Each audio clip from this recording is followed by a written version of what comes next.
հետ, կառավարության նախաձեռնող խմբի եւ կառավարության հետ միասին կառավարության առաջարկները նախագծի մեջ ինտեգրելու վերաբերյալ եւ արդյունքների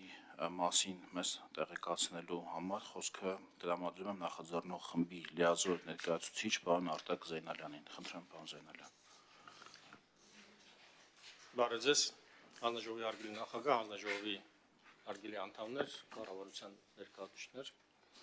Մենք աշխատանքային կարգով քննարկել ենք եւ կառավարության առաջարկությունը ինտեգրվել է մեր նախաբանի մեջ եւ այն ունի հետեւյալ տեսք այս պահին։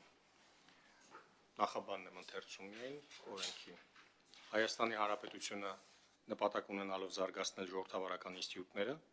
բարձրացնել հասարակության բարեկեցությունը, ամրապնդել երկրի անվտանգությունը, դիմակայունությունը եւ իրավունքի գերակայությունը, այնուհետև օրենքն է հայտարարում է Հայաստանի Հանրապետության Եվրոպական միության անդամակցելու գործընթացի մեկնարկը։ Այս տարբերակի շուրջ եկել ենք համաձայնության, համատեղ գեներացրել ենք այս տեքստը հանձնաժողովի անդամների,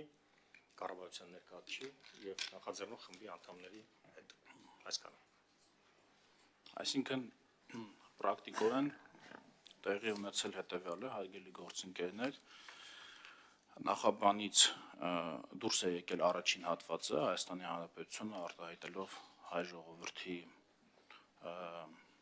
միասնական կամքը, այդ նախադասությունն է դուրս եկել, ինչպես հիշում եք, կառավարությունը առաջարկում էր ընդհանրապես օրենքն ընդունել առանց նախաբանի։ Երկրորդ հատվածը փոքր-ինչ խմբագրվել է եւ շարադրվել է այնպես, ինչպես քիչ առաջ պարոն Զեյնալյանը ներկայացրեց, այն է Հայաստանի Հանրապետությունը նպատակ ունենալով զարգացնել ժողովրդավարական ինստիտուտները, բարձրացնել հասարակության բարեկեցությունը, ամրապնդել երկրի անվտանգությունը, դիմակայունությունը եւ իրավունքի գերակայությունը հայտարարում է եւ մնացածը արդեն մնացել է այնպես, ինչպես որ կար։ Պարոն Հովհաննիսյան, խոսքը ձեզ եմ տրամադրում նաև կառավարության դիրքորոշումը հայտնելու վերաբերյալ այս տարբերակի արտահայտելու համար այս տարբերակի վերաբերյալ, խնդրեմ։ Շնորհակալություն, հարգելի գործընկերներ, ինչպես պարոն Զեյնալյանը հայտնեց, տեղ ունեցան խորհրդակցություններ եւ արդյունքում եկանք այս տարբերակին, որը ընթերցվեց, որը ընդունելի է կառավարության համար։ Շնորհակալություն։ Շնորհակալություն, հարգելի գործընկերներ, դիտարկումներ, հարցեր, պարոն Գևորգյան, խնդրեմ։ Իմ հարցը երևի կրկնություն է նախորդ մեր հանդիպումից նույնպես։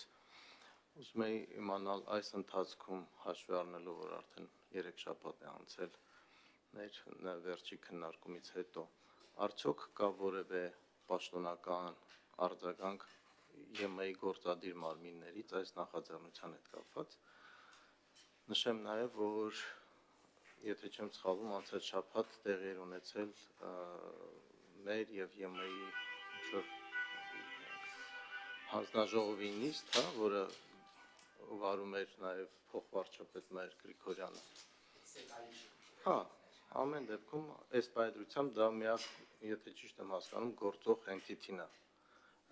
պաշտոնապես Հայաստանի եւ Եվրոմիության միջև եւ որևէ հաղորդագրության մեջ այդ հանդիպումներից հնչած ոչ հայկական, ոչ ԵՄ-ի ներկայացուցիչների ես անդրադարձ չեմ տեսել այս օրենքի նախագծին, անկեղծ ասած։ Այդ իսկ պատճառով կուզենայի իմանալ կամ եթե պարոն Զեյնալյանը չգիտի, պարոն Հովհաննիսյան, արդյոք կա այնուամենայնիվ պաշտոնական դիրքորոշում Եվրոմիության գործադիր իշխանության կողմից այս օրենքի նախագծի հետ կապված։ Շնորհակալություն։ Խնդրեմ, պարոն Հովհաննիսյան։ Ինչպես նշեցի վերջին նիստում, պաշտոնական արձագանքը միայն Հայաստան Եվրամիություն խորհրդարանական համագործակցության կոմիտեի ընդունված փաստաթղթերում էր, որոշումներում, ձեր նշված միջոցառումը Հայաստանի փորձագետների համար էր, կար հրավիրված մեկ փորձագետ Եվրամիությունից եւ նպատակը ոլորտային հարցերին էր ուղղված ՍԵՊԱ-ի իմպլեմենտացիայի եւ այլ շրջանակներում Բրյուսելում սպասում են ըստ երևույթի երկրորդ ընթերցման օրենքի ընդունմանը եւ ապա պետք է ակնկալել արձագանքեր։ Արձագանք բան Գևորգյան։ Այնուամենայնիվ արձագանքի ենք անգամ եթե մասնագիտական մակարդակով քննարկում է լինում եւ օրակարգում այսօր կա նմանատիպ հարց, այսինքն դրան անդրադարձ չի եղել ընդհանրապես, թե չի կարևորվել այս նախաձեռնությունը ընդհանրապես եւ երկրորդը կուզենայի իմանալ ինչ է նշանակում ըստ երևույթի սպասում եք։ Դա տեղեկություն է, թե դուք ենթադրում եք։ Չէ, ենթադրում, ինչպես դա ընդունված է, սպասում են օրենքի ընդունմանը։ Ես ինքս այդ միջոցառմանը չեմ մասնակցել, չեմ կարող ասել հնչել են թե ոչ կարծիքներ։ Վերջնական փաստաթուղթ այդտեղ չի ընդունվել, քանի որ փորձագիտական քննարկում է եղել, եւ պաշտոնական դիրքորոշումը, ինչպես հայտնել էին եվրոպական արտաքին գործողությունների ծառայությունից, պաշտոնապես, որ սպասում են օրենքի ընդունմանը։ Այսինքն նմանատիպ պաշտոնական արձագանք է եղել։ Այո, այդ եղել էր դեռևս օրենքի առաջի ընթերցումից հետո պաշտոնական ներկայացուցիչը եվրոպական արտաքին գործողությունների ծառայության այդպիսի հայտարարություն արել էր, որ ի գիտություն են ընդունում օրենքի քննարկումը եւ հանդես կգան համապատասխան հայտարարություններով։ Իսկ նախորդ քննարկման ժամանակ մենք չգիտենք դրա մասին։ Ես կարծեմ նշել էի կամ ոչ, բայց դա ուղղակի ոչ արձագանք էր, այլ գիտություն ընդունելու մասին հայտարարություն։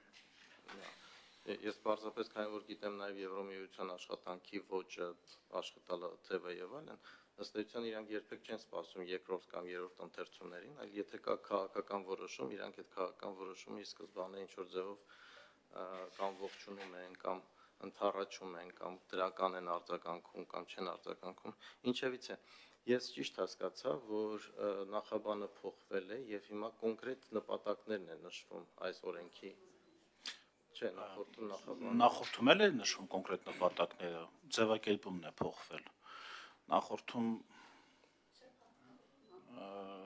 Օրինակ տարբերություն նախորդի հետ կապված ո՞րն է, որտեղ ես չունեմ փաստաթղթի նախագիծ։ հեսա մի քանի րոպեից խնդրեմ նախորդի օրինակը կուղարկեք ինձ։